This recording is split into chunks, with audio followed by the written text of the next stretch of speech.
Der Gesundheitszustand des slowakischen Ministerpräsidenten Robert Fico ist weiterhin kritisch. Peter Pellegrini, der zukünftige slowakische Ministerpräsident, hat ihn im Krankenhaus besucht. Musím skonštatovať, že po krátkej návšteve pána premiéra Roberta Fica musím povedať, že ten jeho zdravotný stav je naďalej veľmi vážny a bolo mi umožnené s ním hovoriť len niekoľko minút, pretože si jeho aktuálny stav vyžaduje naozaj pokoj.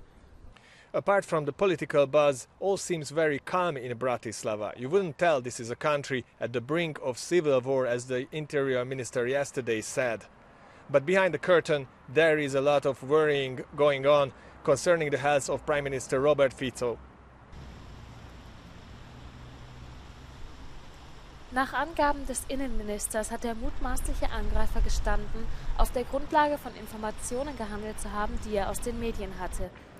Der Verdächtigte würde Fico unter anderem für die Abschaffung der Sonderstaatsanwaltschaft, die Einstellung der Militärhilfe für die Ukraine und die Einmischung in das öffentliche Fernsehen verantwortlich machen. Der Innenminister deutete Konsequenzen für die Medien an. Vlády a minister obrany Robert Kaliňák. Odkazujem to všetkým, najmä všetkým majstrom sveta za klávesnicou, že budeme konať rázne a nekompromisne. Toto je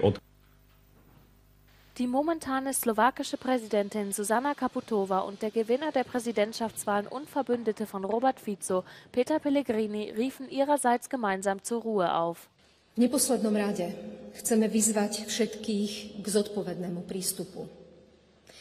Vykročme z blúdneho kruhu nenávisti a vzájomných obviňovaní. To, čo sa včera stalo, bol individuálny čin. Ale napätá atmosféra nenávisti bola našim kolektívnym dielom.